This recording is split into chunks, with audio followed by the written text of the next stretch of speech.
Hi guys! Ayan, meron tayong pa-order ngayon. Puto cake, kalahati ng round pan, at kutsinta kalahati din guys. Ayan, order yan ng isang teacher doon sa school ni AA. At ang ginawa ko naman dito sa aking pa-order, nilagyan ko ng toppings yung kalahati ng ating round pan. Ayan. Siguro magtatanong kayo, bakit yung kabila is konti lang yung toppings? Ayan. Kasi ito guys yung ating itinitinda sa school canteen.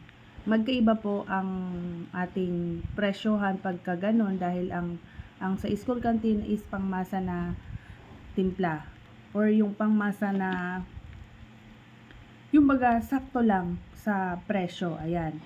Kasi guys, itong puto cake natin is tig 10 lang naman ang slice nito.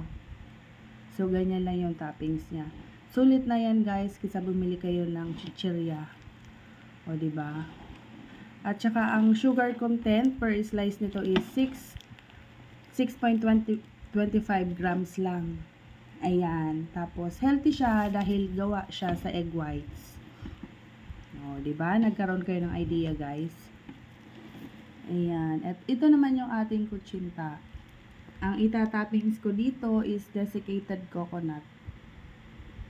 Ayan. Mamaya ay i-assemble ko na to kapag malamig na sa bilao na 10 inches. Ayan. So, kapag ganon, ina-accept natin ang mga pa-order na ganyan. Mas maganda yan kasi mababawasan na yung ating ititinda. Siyempre, yung ating tinda sa canteen ay merong commission yon. Kaya kung may pa-order tayo, sa atin lang talaga yung kita lahat. Ayan. Thanks for watching. Bye-bye.